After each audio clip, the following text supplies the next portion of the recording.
네, 안녕하십니까. 4월달 쉬고 5월달부터 다시 우리 하프 모의고사 시작을 하는데, 초급반입니다. 베이직 코스 서울시 9급입니다. 2013년도 서울시 9급.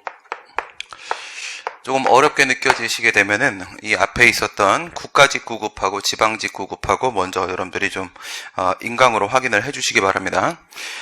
시간이 많이 부족하기 때문에 간단하게 설명을 하고 넘어가도록 하게 됩니다. 방식이 10문제를 50분 동안 수업을 진행을 하게 되고요. 첫 번째 1번 보겠습니다. 상속세 체납에 대한 영업허가 취소는 다음에 어느 법 원칙과 위반될 가능성이 가장 높은가? 뭐 다른 것 관련될 가능성이 거의 없죠. 가장 높다 안 높다에 대한 문제를 떠나서 부당결부금지 원칙이라는 것은 여러분들이 바로 아실 수가 있는데, 먼저 우리 행정법의 법원이라고 하게 되면 행정법에 성문법원이 있고 불문법원이 있죠. 문자로 되어 있는 것과 그렇지 않는 것 얘기하는 것입니다. 불문법원이라고 하게 되면 세 가지가 포함이 될 수 있는데, 판례법이 있고 관습법이 있고 그리고 조리법이 있고 세 가지가 있죠. 여기서 우리나라 같은 경우에는 판례를 법으로 보지 않습니다. 당의 사건의 범위 내에서만 대법원 판결의 기속력이 인정될 뿐 일반적인 사건에서 법으로서 기준을 제시할 수는 없습니다.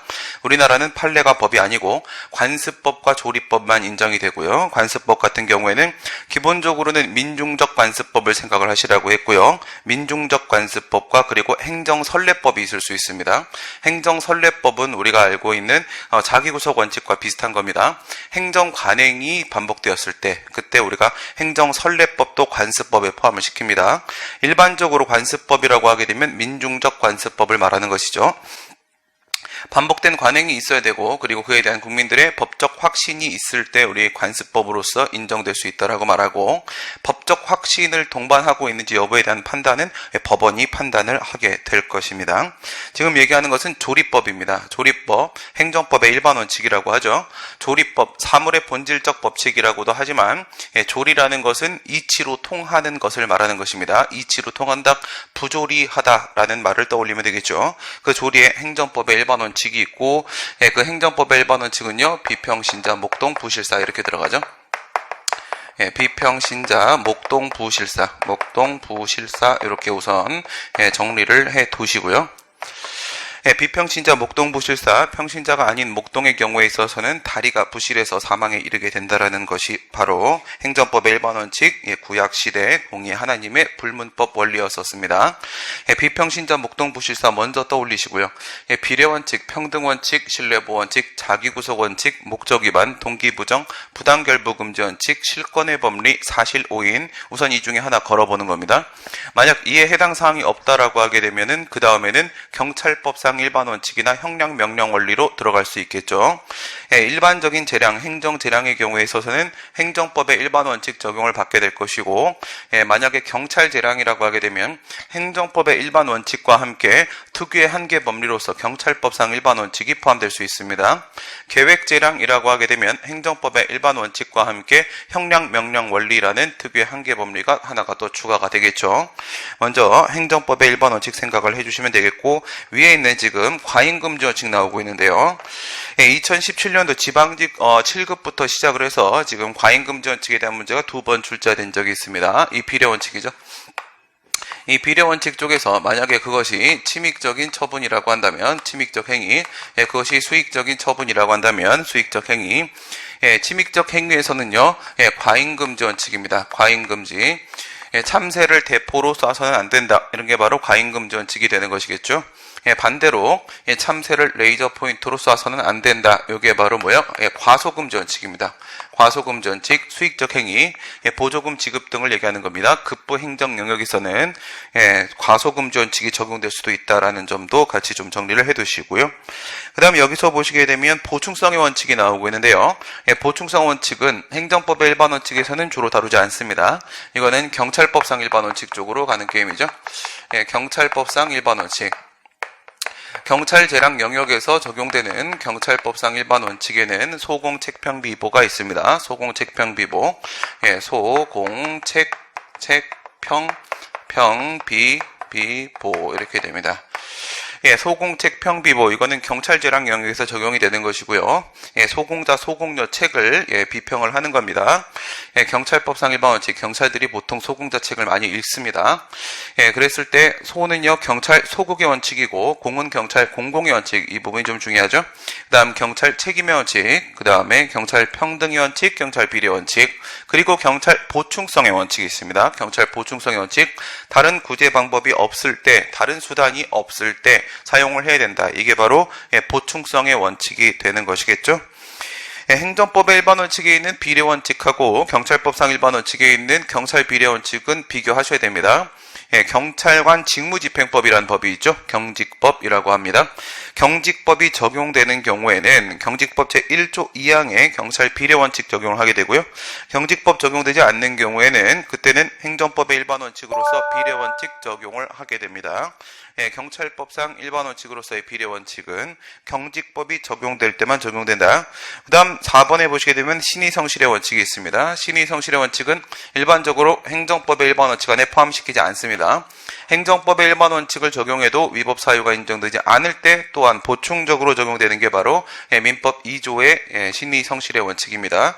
신의를 지켜서 좇아서 성실하게 행동을 해야 된다는 거죠.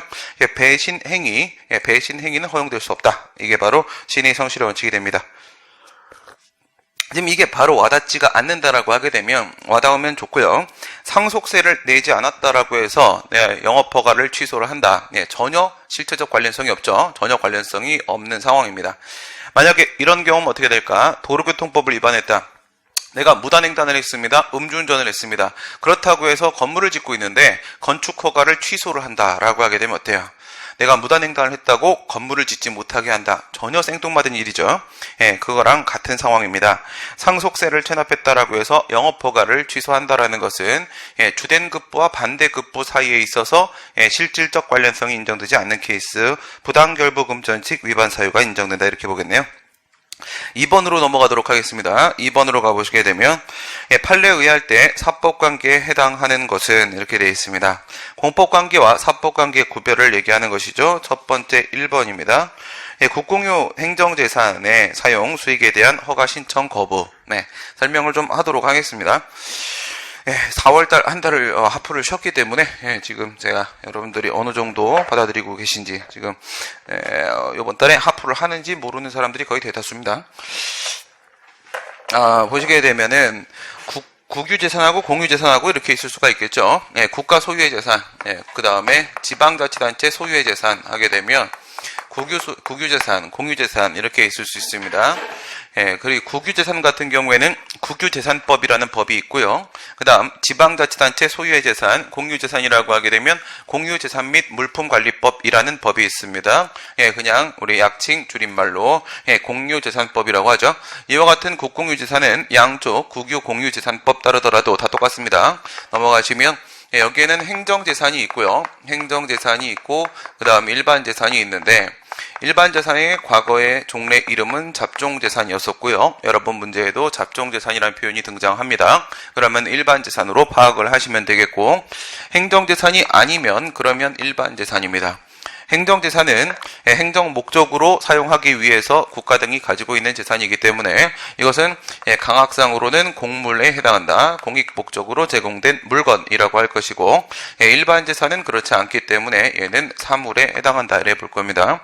다시 이 행정재산에 이제 네 가지가 이렇게 나오게 되겠죠. 첫 번째, 공용재산이 있을 수 있겠고 재산은 생략하겠습니다. 그 다음 공공용 재산이 있을 수 있겠고 그 다음 기업용 재산이 있을 수 있겠고 그리고 보존용 재산이 있을 수 있겠고 이렇게 네 가지로 나눠질 겁니다. 공물의 종류를 그 목적, 용도에 따라서 구분을 하게 되면 이 공용재산은 바로 공용물에 해당을 합니다. 공용물은 행정주체가 직접 사용하는 물건을 말하는 것이죠. 행정주체가 직접 사용한다는 것은 바로 공무원이 사용한다는 의미가 됩니다. 공공용 재산 같은 경우에는 얘는 일반 공중이 사용하는 물건으로서 공공용물에 해당합니다. 강학상으로는 공공용물에 해당하고 기업용 재산은 정부 부처형 기업을 말하는 것이기 때문에 이것도 역시 행정주체가 사용하는 공용물에 해당을 하고요. 그 다음 보존용 재산은요. 국보나 보물 등과 같이 문화재보호법 적용되는 케이스들을 말하는 것이죠. 이것은 보존공물에 이렇게 해당을 할 겁니다. 보존공물. 이렇게 했을 때 이 국가나 지자체 소유의 재산에 대해서 행정재산을 사용을 하려고 하게 되면 사용 허가를 받아야 됩니다. 여기서는 뭘 받아야 된다? 사용 허가를 받아야 된다. 행정재산의 목적 외 사용 허가라고 하는 것이죠. 행정재산의 목적 외 사용 허가. 대표적으로 이쪽이 많이 나옵니다. 공공용물 말고 공용물 쪽. 행정 주체가 사용을 해야 되는데 사인이 사용을 한다라고 허가를 받는다. 그러면 목적 외로 사용을 하고 있는 것이죠. 행정재산의 목적 외 사용 허가. 얘 같은 경우에는 무엇에 해당하냐? 그 법적 성질이 특허죠. 특허. 보시다시피 공물입니다. 공물을 사용할 수 있는 권리를 설정해주는 행위이기 때문에 권리 설정 행위 특허에 해당한다라고 볼 것이고, 그 다음 일반 재산 같은 경우에는 대부계약 방식으로 사용을 수익을 허락받을 수 있다라고 되어 있습니다. 대부계약은 우리가 잘 알고 있는 그냥 사법상 계약입니다. 얘는 사법상 계약이 된다. 1번 한번 보시게 되면 1번에서는 행정재산의 사용수익 허가에 대한 이야기가 나오고 있죠.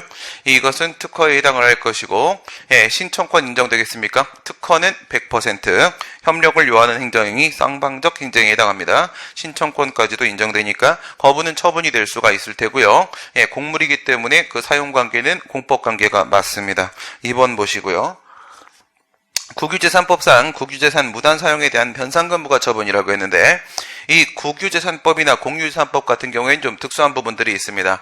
어떤 문제들이 있냐면 여기에는 행정재산, 일반재산 다 무관하게요. 무관하게 뭐에도 불구하고 이 친구는 사법관계, 사물인데도 불구하고요.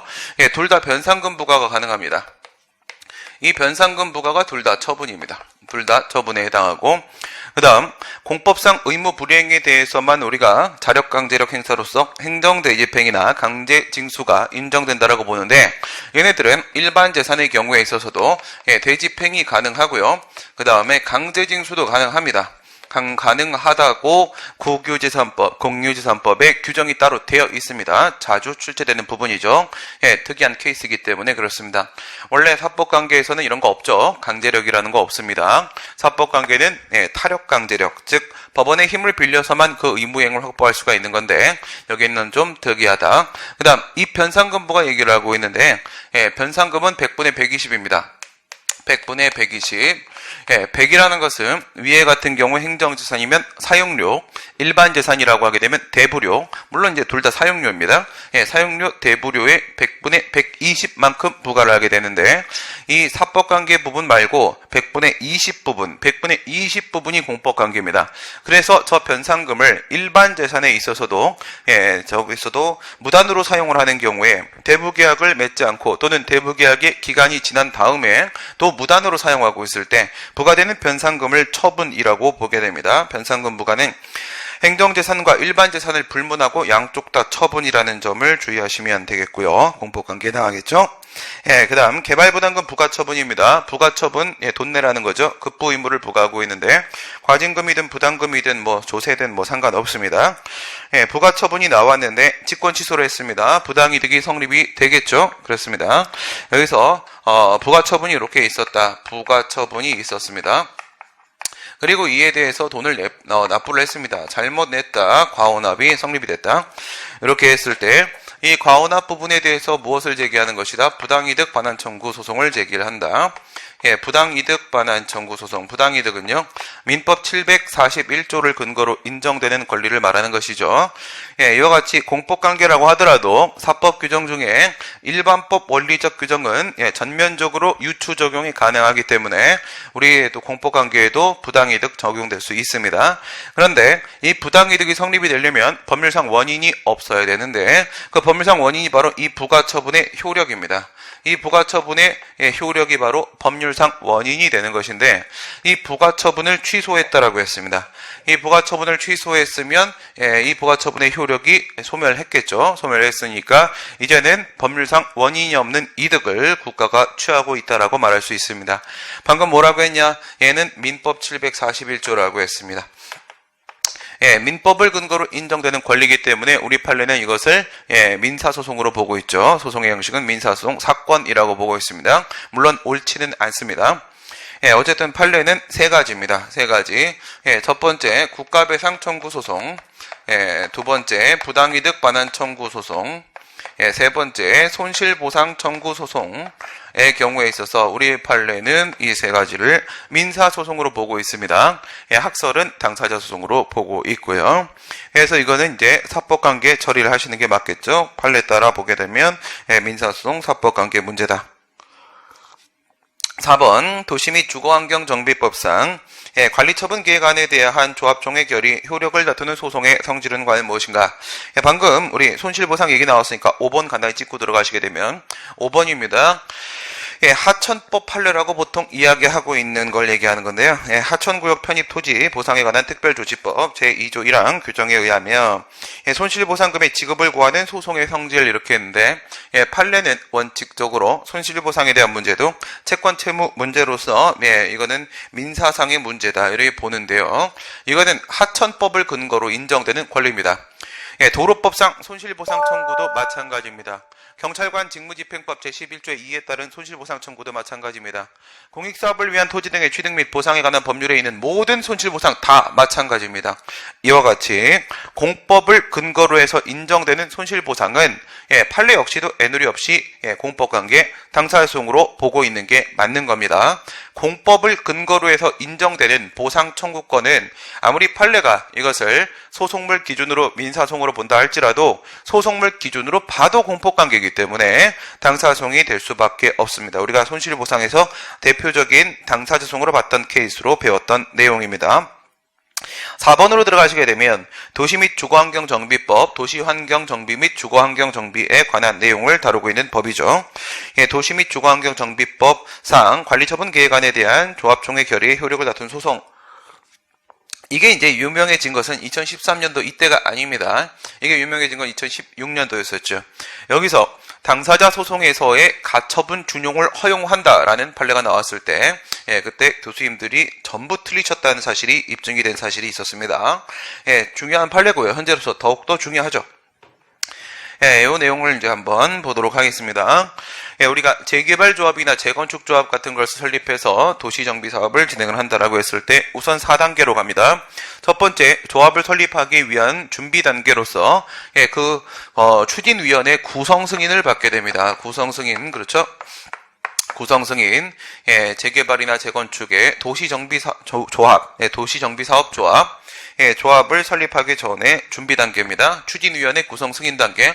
그 다음에 이제 조합 설립 단계가 있겠죠. 설립 인가를 받게 되겠고, 설립 인가를 받은 다음에 그 다음에 이제 행정 주체가 된 공법상 사단법인이죠. 조합이 이미 설립이 되었고 사업 시행 계획에 대한 인가를 받게 됩니다. 사업 시행 계획. 도시정비 사업 사업 시행 계획에 대한 인가를 받고 그 다음 단계에서 이제 관리처분 계획에 대한 인가를 받고 이렇게 받게 되겠죠. 우선 법적 성질을 검토하시게 되면 구성 승인은 강학상 인가에 해당을 하는 것이고 보충적 행위입니다. 설립 인가는 강학상 특허다라고 판례 변경되었고 사업 시행 인가 역시 강학상 인가가 되고 관리처분 계획 인가 역시 강학상 인가가 이렇게 될 겁니다. 이렇게 했을 때 지금 얘기하는 것은 이 부분 얘기하는 거죠. 사업시행 계획 인가 및 관리처분 계획 인가 요거 얘기하는 겁니다. 여기서 이제 조합이 설립됐죠. 이 친구가 중심이고요. 조합이 설립됐고 설립이 됐으면 얘가 이제 사업시행자고 얘가 이제 사업시행 계획을 설립을 할 겁니다. 사업시행 계획을 이제 수립을 하면 그에 대해서 행정청의 인가를 받아야 됩니다. 그러면 여기서 사업시행 계획에 대한 수립행위, 총액 결의행위는 기본행위가 되는 것이고 그에 대한 인가는 강학상 인가가 되는 것이고 여기도 마찬가지 관리처분 계획에 대한 계획안에 대한 총액 결의는 기본행위가 되는 것이고 그에 대한 인가는 강학상 인가가 되는 것입니다. 그런데 이 두 친구 좀 특이하죠. 이 두 친구 두 친구 비교해 보도록 하겠습니다. 인가가 있기 전과 후를 한번 나눠볼까요? 있기 전입니다. 그 다음에 있기 후입니다. 이게 이론적으로 설명이 안 됩니다. 판례 방식이 있기 전이라고 하게 되면 기본 행위와 그리고 인가 이렇게 있는데 저 기본 행위로서 사업 시행 계획 안에 대해서 다투려고 합니다. 관리처분 계획 안에 대해서 다투려고 합니다. 이런 경우라고 하게 되면은 우선 인가가 지금 아직 없죠? 없는 상태라고 하게 되면 뭐에 대해 소송을 제기해야 됩니까? 여기다 소송을 제기됩니다. 여기다가. 그런데 어디서부터 공법관계 성립됐어요? 여기서부터 공법관계 성립이 됐죠. 예, 조합이 설립이 됐습니다. 예, 행정 주체죠. 예, 그러면 공법관계 문제니까 이에 대해서 다툴 때는 당사자 소송을 제기해야 된다. 이렇게 배웠지 않습니까? 일반적인 기본행위와 인가 문제라고 한다면 인가가 나온 후에도 똑같아야 됩니다. 그렇죠? 인가가 나온 후에도 기본 행위의 하자를 이유로 해서 인가 처분에 대한 소송을 제기할 수가 없다라고 배웠을 겁니다. 인가가 나온 후에도 차이가 없어야 되는데 그렇지가 않습니다. 여기 두 개 같은 경우에는 인가가 나온 다음에는 뭐에 대한 소송을 제기해야 되냐? 계획 처분입니다. 계획 처분, 사업 시행 계획이 계획 처분으로 되고 그 다음 관리 처분 계획이 계획 처분으로 전환됩니다. 그래서 그 처분에 대한 행정 계획 처분에 대한 소송을 제기해야 된다. 이렇게 본다는 거예요. 지금 얘기하고 있는 것은 바로 뭐냐면 인가가 나오기 전 단계입니다. 전 단계고 관리 처분 계획 안에 대한 소송을 제기하게 되면 당사소송을 제기하는 것이고요. 예, 여기서 판례가 뭐라고 했느냐? 여기서 판례가 이 당사자 소송에는요 행정소송법에서 무엇을 준용하고 있지 않는다. 행정소송법 제23조에 있는 집행정지를 44조에서 당사자 소송에 준용을 하고 있지 않습니다. 따라서 집행정지가 없죠. 집행정지가 없으면 여기엔 뭐가 준용될 수 있다. 민사집행법 제300조에 가처분의 준용이 가능하다라고 판례가 봤습니다. 예, 원래는 집행정지 인정되면 안 되는 거죠. 예, 사전소송이었었습니다. 사전소송. 예, 앞쪽에서 좀 설명을 제가 여러 개 하고 있는 이유는 뒤쪽 문제가 너무 쉬워서 그래요. 뒤쪽 문제가. 예, 여기서는 뭐야? 예사취 2차부 가수지죠. 예사취 2차부 가수지. 예사취 2차부 가수지입니다. 가소지. 예사취 2차부 가수지. 예, 술을 먹으면 취하는 건 예사인데 2차는 가면 안 되고요. 그렇다고 하더라도 노래방은 갈 수 있고 노래방 가면 저는 가수입니다. 가수지, 나는 가수지. 예사취 2차부 가수지. 술 먹으면 취하는 건 예사인데 그렇다 하더라도 2차는 가지 말고 그 다음에 예, 노래방 가면 나는 가수지. 여기서 사전소송으로서 예방적 금지소송, 의무이행소송, 가처분 이렇게 있고요. 그 다음 이 친구가 얘를 수식을 하게 되고 얘가 얘를 수식을 하게 되고 얘가 얘를 수식을 하게 되고 그 다음에 예, 뒤에 게 앞에 것을 소는 대를 배제한다. 소는 대를 배제한다. 소는 대를 배제한다. 들어가서 예, 배제를 하게 되는 겁니다. 들어가면 첫 번째 사후적 소송으로서의 취소 소송은 사전적 소송으로서 예방적 금지소송을 배제하는 특칙이다. 그 다음 절차적 심리만 가능한 부작위 위법 확인소송은 실체적 심리까지도 인정되는 의무이행 소송을 배제하는 특칙이다. 소극적 효력만 인정되는 집행정지는 적극적 효력이 인정되는 가처분을 배제하는 특칙이다. 사전소송은 현행법상 인정될 수 없다. 우리 판례 논리죠. 예, 그래서 집행정지가 인정이 만약에 됐다라면 가처분은 배제됐을 것인데 그것이 아니라 당사소송에는 집행정지 인정이 안 됩니다.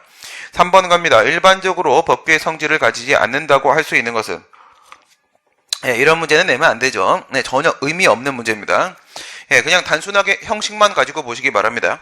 밑에 있는 훈령과 같은 것들도 행정규칙의 형식으로 제정이 돼도 법규 명령으로 인정될 수 있는 케이스가 있고 위에서 대통령령이나 부령 이런 식의 법규 명령 형식으로 나온다고 하더라도 법규성이 인정되지 못하는 경우도 있을 수 있기 때문에 예, 그닥 좋은 문제는 아닙니다. 예, 우리 성문법 생각을 해보시고요. 성문법, 예, 성문법에서 우리가 법으로 인정하는 것들을 한번 쭉 깔아보시기 바랍니다. 첫 번째, 뭐가 있어요? 헌법이 있죠. 아까 불문법이 나왔다면 이번에 성문법 나오고 있는 거고, 예, 그 다음 헌법이 있고, 그 다음 두 번째 법률이 있을 테고, 세 번째 대통령령이 있고, 네 번째 총리령이 있죠. 총리령, 효력 우선순위에 따라서 이야기하고 있는 겁니다. 부령이 있을 테고, 그 다음 광역지방자치단체 조례가 있을 테고, 예, 광역지방자치단체 예, 규칙이 있고, 교육규칙 포함합니다. 예, 기초지방자치단체 조례가 있을 수 있겠고, 그 다음 기초지방자치단체 규칙이 있을 수 있습니다. 여기는 교육규칙 없습니다. 예, 이렇게 들어갔을 때 얘네들 뭐야? 순서대로죠. 하위법은 상위법에 위반되면 안 된다. 당연히 무효가 될 겁니다. 했을 때 얘네들이 성문법이죠. 여기 포함 안 되는 거 그냥 찾으시면 되는 거잖아요. 그죠? 예, 찾게 되면은 물론 우리 헌법에는 대통령령, 시행령 과거, 총리령, 부령과 같은 시행규칙 말고도 대법원 규칙, 헌법재판소 규칙, 국회 규칙, 중앙선거관리위원회 규칙과 같은 법규명령의 형식을 예정해 놓고 있는 부분들도 추가로 있습니다. 하지만 훈령은 법규명령의 형식이 결코 아니죠. 훈령, 예규, 통첩, 지침, 일일명령 등 같은 경우에는 법규명령의 형식이 아니면 행정규칙의 형식이니까 얘는 법규가 아니다. 법규범이 아니라는 뜻입니다. 법규범이 아니다. 법규범이 아니다. 법규범은 뭘 말하는 거예요? 외부적 구속력을 가지고 있는 규범을 말하는 것이죠. 외부적 구속력, 사회 규범 중에서 외부적 구속력을 가지고 있으면 우리가 그런 것을 법규범이라고 하는데, 훈령 같은 경우에는 행정 규칙에 불과한 것이고 행정명령에 불과하고, 내부적 구속력은 인정될 수 있으나 외부적 구속력은 인정되지 못합니다. 4번입니다. 조세부가 처분에 비록 위법하다고 하더라도 그 하자가 중대하고 명백한 것이 아니나, 일단 상대방은 세금을 납부해야 될 의무를 지는 것은 다음 중에 어느 효력 때문인가? 너무 간단해서 할 말이 없는데 그래도 할 말을 해봅시다. 또 시간이 남으니까 오늘 문제가 좀 이상하게 쉽습니다. 서울시 문제가 원래 쉽지 않습니다. 서울시 문제는 원래 어려워야 정상이고 서울시와 국회는 어려운 게 정상인데 이 문제가 좀 이상한 거고요. 들어가 보시게 되면 행정행위 효력 한번 들어가 있습니다. 행정행위 효력 종류 3개죠. 3개 들어가시고요. 첫 번째 뭐가 있느냐? 공정력이 있을 수 있겠죠. 공정력이 있겠고, 그 다음 두 번째 연결돼서 존속력이라는 거 배웠습니다. 존속력, 확정력이라고도 하는데, 근데 여러분 시험에서는 존속력이라고 표현을 합니다. 그리고 이 표현이 정확한 표현입니다. 그 다음 세 번째 강제력 있죠. 자력 강제력, 강제력이라는 게 행정행위에는 인정이 될 수가 있습니다. 공정력이라는 것은 4가지 개념 요소 떠올리시면 되겠죠. 첫 번째, 행정행위에 하자가 있다고 하더라도 우선 위법합니다. 그것이 중대 명백하여 당연 무효가 아닌 한, 무효가 아니면 권한이 있는 기관이 취소하기 전까지는 권한이 있는 기관에 의한 취소, 여기 취소 3개죠. 취소 처분, 취소 재결, 취소 판결 3개 있을 수 있겠습니다. 이것은 유효하게 통용되는 힘입니다. 유효하게 통용되는 힘, 다시 말해 아무나 효력을 무단히 부인할 수가 없다는 겁니다. 아무라도 누구라도 그 효력을 함부로 부인할 수가 없는 힘이 바로 공정력인데, 공정력에서 아무라도라고 했죠. 아무라도는 노래 제목이 아닙니다.